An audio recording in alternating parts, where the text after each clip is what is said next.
Once again, fam, I am Dakota Palan, your host, as we delve into the pages of the Verbal Passion and get into the story called Burner.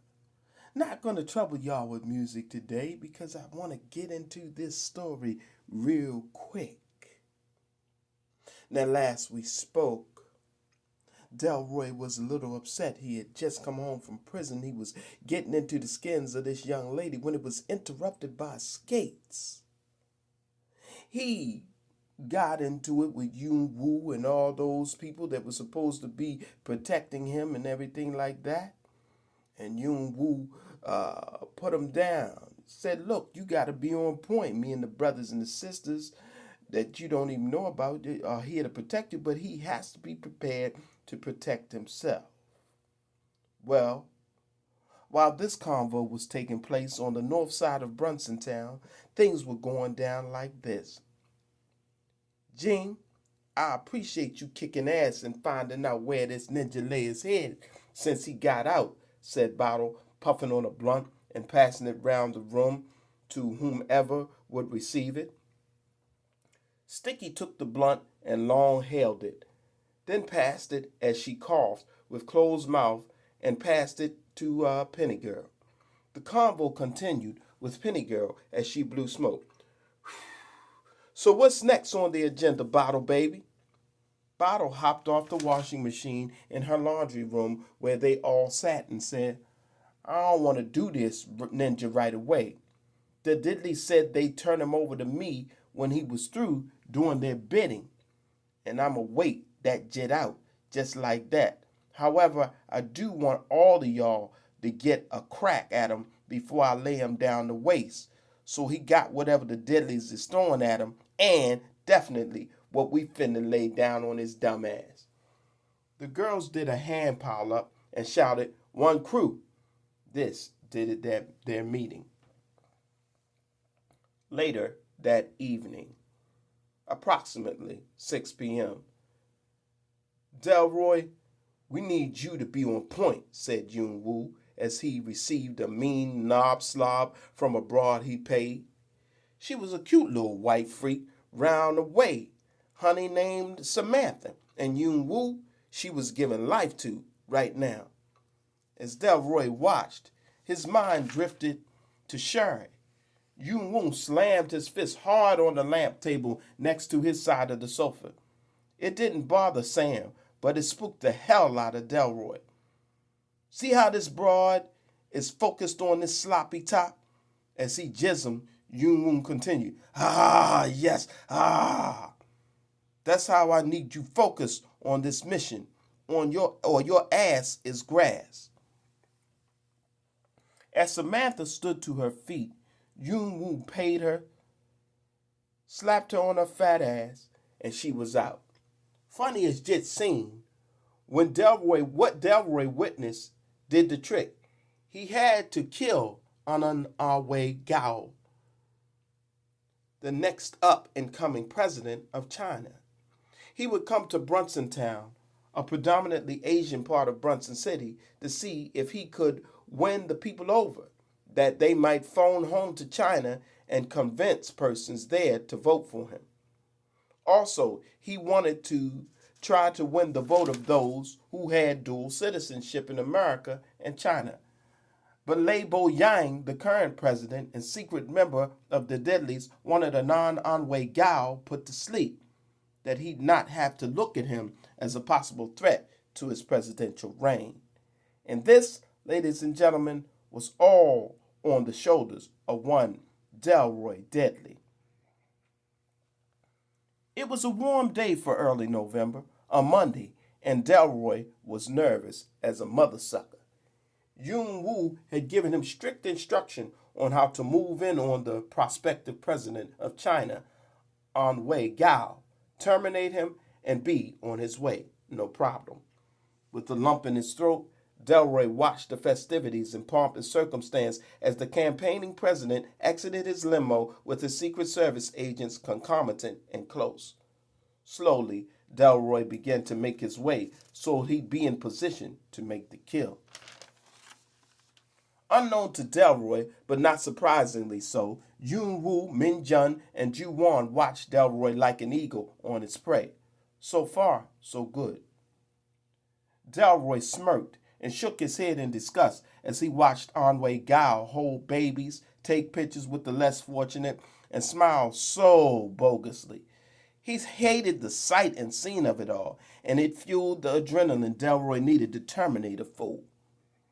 Just a few more minutes, and he would be, Delroy would, in position to make his move. The band's song came to a close, and the crowd hushed as Anwei Gao made his way to the podium to make his motivational and compelling speech. Neiman Hao, Anwei greeted the crowd with a wave. Many in the crowd responded, Nin Hao. As he went on with the rest of his speech, Delroy took the blowgun from his inside pocket of the long and open black trench coat he wore. When he blew the poison dart and it hit one of Anwei's Secret Service agents, this created the diversion Delroy needed to make his move. Immediately, the crowd went into panic mode. Even with the agents thinking they had Anwei covered, they didn't see Delroy slip into the scuffle, strike Anwei on or about the larynx, and fade away. The blow was brutally fatal to Anwei. His Secret Service agents were left angered, mystified, and dumbfounded. Though Delroy's task was complete and its success rewarded with plenty of gushy, the alcohol, and the weed, Delroy got no sleep. His nightmares bounced between his killing of Hao Yu and now the murder of Anwei Gao. Sherry left Delroy saying he was acting too weird and that she needed some space. He was alone and vulnerable, and Bottle and the girls were on the prowl. Needless to say, Delroy was paranoid as shit. Smoking weed only intensified these feelings. Next on the list to have her way with him was Penny Girl. Just to scare the jet out of him, Penny Girl, aka Ako Tanaka, spit pennies at his windows as she stood outside his house. See, y'all, the idea was that the Deadlies wouldn't allow Bottle and her crew to kill Delroy, but they could pluck with him and beat his ass all they wanted. That being said, Delroy was going to have it rough. Anyway, Ako Tanaka, aka Penny Girl, whispered a laugh as she stood cloaked under the darkness of night, speedily blowing pennies at Delroy's windows. The blows were so powerful and loud, at first Delroy thought someone was shooting at him. I mean, the windows were breaking and cracking and shit. Who wouldn't think somebody had a piece? After about a good 10 minutes with his ass, Penny stopped. She stopped long enough to make the mother sucker think she'd gone away. He pissed his pants and browned them literally when Delroy saw Penny Girl in his living room standing over him. He stank terrible as urine and feces dribbled down his leg, but gee, he ain't give a pluck. He looked up at Penny Girl and said, "Which, if you gonna murk me, then make it happen." Delroy didn't know who he was talking to. Penny viciously kicked Delroy in the face and groin repeatedly. He was hurt by the work she put on him, but not enough to keep him from delivering his own onslaught of punishment. Delroy poured on 4 strikes to Penny Girl's eyes, nose, and mouth. He flipped her, and she crashed hard on her back with a holler of pain. Jumping up, he missile kicked her in the chest and stomped her on her belly. She coughed, losing wind, but Penny Girl was not out of the fight. Quickly, she spat a penny, and it struck Delroy in his forehead. He stumbled back in pain. Penny Girl sat up straight. She was on a roll now. Toot, toot, toot. She spat and struck Delroy in his throat, and gripping his neck, he fell to the floor. The power Penny Girl had with her pennies was mind-boggling, but it didn't stop Delroy from feeling the pain effects on Penny Girl's weapon of choice. She spit on. The pennies hit Delroy like blasts from a gun. two to the eyes, a third center mass, two to his kneecaps. Delroy was in fetal position and in pain. But Penny Girl didn't know just how tough Delroy was. She stood over him thinking she had him. She went to grab him. He rolled away. She stood toe to toe with him now. She swung. Delroy ducked. He struck 2 blows to the throat and 4 vicious blows to Penny Girl's temples. Penny Girl was out, hit the floor, and was no more. The next day, she wasn't supposed to die, damn it. Bottle wept into the phone. I want this ninja and I want him now, tonight. What the pluck do you mean, not tonight, Yoon Woo? I want him tonight. You tell Du Yun I want this ninja tonight. I've waited long enough. He killed my brother and my sister. Hand him over or I'm coming for you, me and my girls. Needless to say, Bottle was livid. So was Sticky, Skates, Fade, and Bop Bop. They wanted Delroy just as bad as Bottle. All of them were fuming. When Du Yun got the news that Ako Tanaka was dead, he left Yoon Woo, Min Jun, and Jun Won. He let Yoon Woo, Min Jun, and Jun Won know that Delroy was to complete the last 2 assassinations and then be handed directly over to Bottle and her crew. Delroy rebelled against it all. You mean you motherfucker set me up? He paced the living room floor in his apartment in disgust, and then he said, I ain't doing shit. I ain't killing no mother-sucking body else. You coming for me, Yoon Won? You, Min Jun, Jun Won, and Du Yun, as well as Bottle and her witches, can come through. I ain't running. I ain't never scared. The next play is yours. Well, news travels fast, and Yoon Woo told the rest of the Deadlies and Bottle and her girls it was open season on one Delroy Rice, no longer Delroy Deadly. Since he refused to do the bidding of the Deadlies, he was dropped as a Deadly. But Delroy didn't give a pluck. He felt he was dead anyway. Later on that night, he received a text, Delroy did, that in 2 days he was to fight to the death for committing an injustice against the Deadlies and for killing Hao Yu Chen. Boldly as he puffed on a cigarette, Delroy typed into his phone, No running, ninjas. I'm there. It was on. The battle was set. Delroy would take on Bottle and her girls, Yoon Woo, Ju Won, and Min Jun, and perhaps some others. The question was, though, is if he would do it alone. He thought long and hard, Delroy did, for anything less certainly meant his utter demise. Finally, Delroy thought bringing a crew would mean he wasn't owning his jit, therefore he would go alone.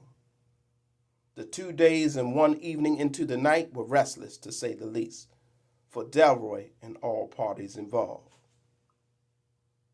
As it neared 12 midnight, the time Delroy was to meet Bottle, her girls and Yoon Woo, Min Jun, and Jun Won, Delroy became nauseated with nervousness and fear. Despite his feelings, true to his word, he would meet in the vacant lot on 5th and Main Street to do battle. When he arrived, to his surprise, Bottle was alone, but she had Du Yun on the speaker on her phone. He spoke up saying, We, the Deadlies, find your defiance honorable.